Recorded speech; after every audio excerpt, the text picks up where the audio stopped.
it's my first live for this project, this systems project. And so let's have a little chat about what are systems, what are processes, why are they important. And it's really interesting to me that a business up until a certain size, which is probably right around 5, 6, 7 people, can manage just fine without having much on point. Like systems and processes don't become that important, but go bigger than that, and particularly go up to big multinationals. I was fortunate enough to have a good friend of mine, and he works for a large pharmaceutical company. And I said, hey, mate, how are your systems and processes? And he's like, dude, that's all we do. Systems and processes, systems and processes. And the question comes, why? Like, how come up until that 5, 6, 7 person level in a team can a business survive just fine? But then once you go beyond that, then something starts happening. And certainly at that multinational level company, it's all systems and processes. So what is that?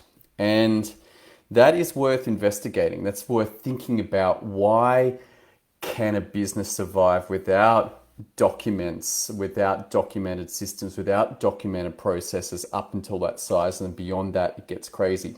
Now, chucking COVID, because there is another way to do a business up until maybe 25 people or so, and that is by all being local. Like if you're in the same office and you're actually experiencing that experience of being able to stand up and ask someone or have a chat at the water cooler, then may be possible to get through to that size business, particularly if most of the work is very siloed. So let's take a law firm, for instance, where a lawyer gets assigned a case, or perhaps 3 lawyers get assigned a case, and they all work through that case consistently. And that's quite a different situation to what most businesses in a modern era are facing, which is that projects are highly dependent on other people. There is lots of stuff going on. And so under that 5, 6, 7 mark, there can be discussions across Slack or email or whatever the tool is, even on the phone, on Zoom. But as it gets bigger and goes beyond that, then suddenly it's like, oh, I thought you were working on that, but that's not done, but you've produced this. And it's almost like a airplane. If you take the analogy of a Boeing or an Airbus, and they've got all these parts being made in different factories, and then they come together and they make the airplane. Now imagine if there was no plans, if there was no blueprints, if there was no specifications for how these parts should come together, and then they come together and it's like, that doesn't fit. Hang on, that doesn't fit together. And it's like, oh my goodness, how are we going to make a safe airplane when there are no plans and blueprints? So this idea of the plans and blueprints for an airplane, where separate people are making different parts and then it has to come together, this is what's required beyond that 5, 6, 7 number of people in a business, unless it's highly siloed. And the other thing that's been really interesting in, suddenly everyone's got to go remote with COVID. And so this has all forced businesses that were used to perhaps surviving on a model of local management or even micromanagement, where the boss is like, okay, you do this and you do this and you do this, and they've got it all in their head. Then suddenly it's like, oh, actually now we can't do this so well anymore. You can't run a group Zoom meeting the whole time. I mean, perhaps that's one solution. Just put everybody on Zoom the whole time and just run a 8 hour or a 10 hour workday on Zoom, so that people can always be checking in.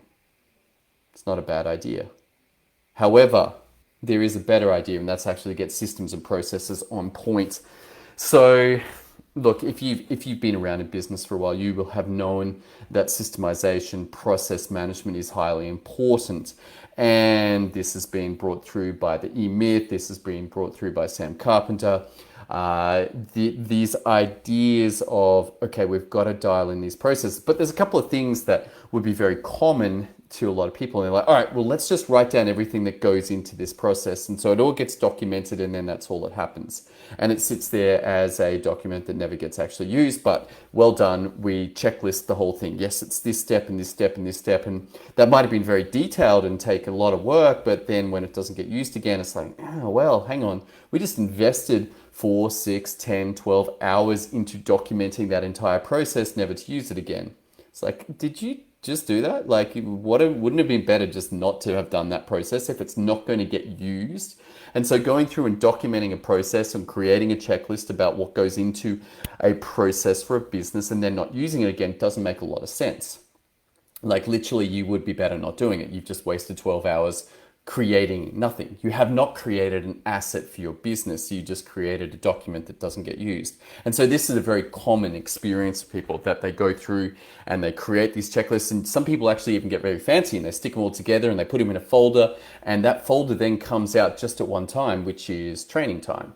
When a new employee comes on or a new team member comes on, it's like, all right, let's bust out this folder and we'll use it. And this is what's going to train people. But after that period's over, it goes back on the shelf and collects dust. And the very common experience of that would be, oh, actually, we don't do it like that. Or, oh, that's changed. Oh, we should update this because that is not a live document anymore. It's just a documentation of what was done at a certain point in time. And unfortunately, our lives are so fast paced. There's so many changes. There's in software, in the news, and you can do this, you can't do this. We've all been through this with COVID, or at least the vast majority of humans.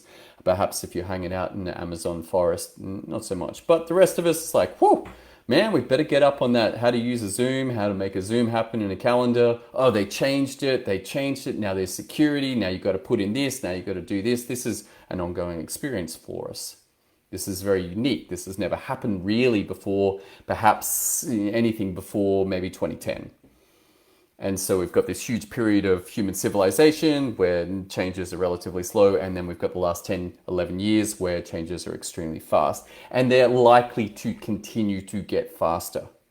And so the idea for a business to have a document that is a dead document, something that doesn't get used, it's not good. And so you can force people to do it. It's like, you have to do this. You have to use the process. And they're like, okay, yep, I can train my staff. I can train my team. Every time we use the process, we use the process. But yeah, if they're still not actually fully invested in it, or it's not natural for the process to be used, then it's still a fight. Versus if there was a way to have a natural process arrive and it's like, oh, wow, that makes sense. That actually works. Then this is a good thing. So what are you going to do about it? If you've been on this live with me for a while and you're watching, you're like, oh man, you're kind of talking some language here that I'm picking up on. I'm like, yeah. Like, not everyone's got this experience. Either you're an employee who just shows up and it's like, oh, whatever, I don't really care. My life is my life. I do the work, I go home. It doesn't really matter whether we do processes or not. Then you might look over at your boss going, dude, what's going on with you? And remember where those paychecks come from. Because if he's like stressed out or she's stressed out, just like, oh my God, what is going on? This has gone crazy. Then that's a problem. That's putting the business at risk. That's putting your income at risk. And so actually paying attention to this, if you happen to be a team member, is as important as if you're the business owner. Now, if you are the business owner, then what are you going to do about it? Like, what has to change? What has to improve? What have you got to do?